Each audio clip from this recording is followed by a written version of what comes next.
welcome to our channel. Today, we're reaching back to a tale that has been tugging on our heartstrings for, well, forever. It's a story about family, forgiveness, and finding your way back home. What if you could have a fresh start at your job? Or maybe you've been the one on the other side, waiting for them to return to your life. Well, this video is for you. We're going to journey through with the prodigal son and his father, but fear not. This is not just some old story. We'll also see how it applies to our lives in the modern world. So here we go, and let's see what we can find out about love, forgiveness, and second chances. First, let's get to the scene. Here's a young man who came from a time when family was everything. He had a happy life, a doting father, and a secure future. But he wanted more. He desired freedom, thrill, and to experience life his way. So, he did something scandalous. He asked for his inheritance in advance. In his world, this was akin to,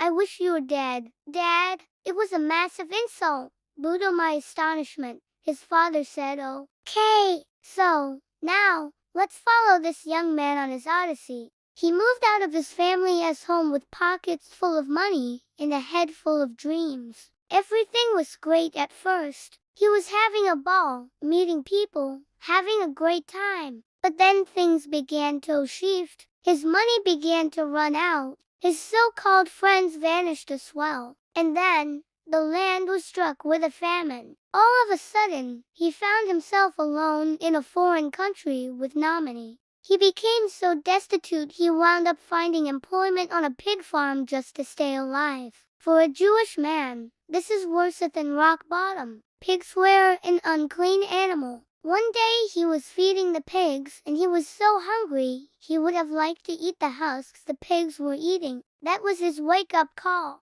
He said to himself, "At my father's house, there's enough food and to spare, but here I am starving to death." He made the choice to humble himself and return home, not as a son, but a servant. Now, let's move to the father. He'd been waiting and watching all this time. Each day he would stand by the road and look for his son. And then one day, he saw a silhouette in the distance. His son, Booth, was different, thin, dirty, and spiritless. And in that culture, running was unseemly for an older man. But this father was indifferent to dignity. He ran to his son. Before the son could even get his prepared apology out, the father was hugging him. He told his servants to bring the best robe, a ring, and shoes for his son, and he commanded a feast to be made ready. His son was home, and that's all that mattered. That's when we realized the power of forgiveness for real. The father didn't press for an explanation or payment. He did not place his son on probation or sentence him to servitude. He just embraced him as his dearest son returned.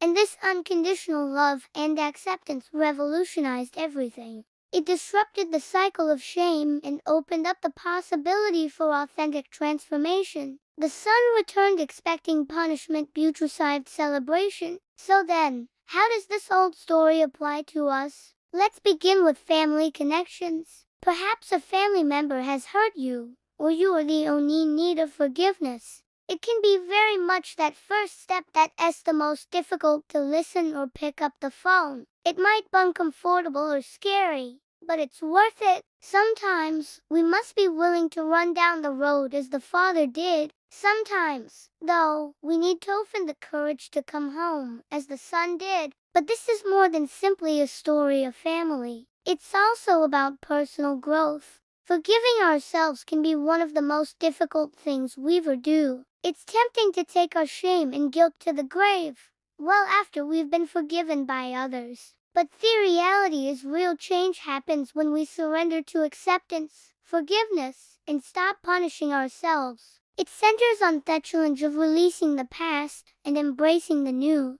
And then, of course, there is that particular challenge of forgiving other people. This isn't always easy, particularly after we've been deeply hurt. But when we hold on to anger and resentment, we usually end up hurting ourselves. Forgiveness does not mean forgetting or excusing bad behavior. It is releasing the bitterness we hold. And it is as much a gift we give ourselves as the other person.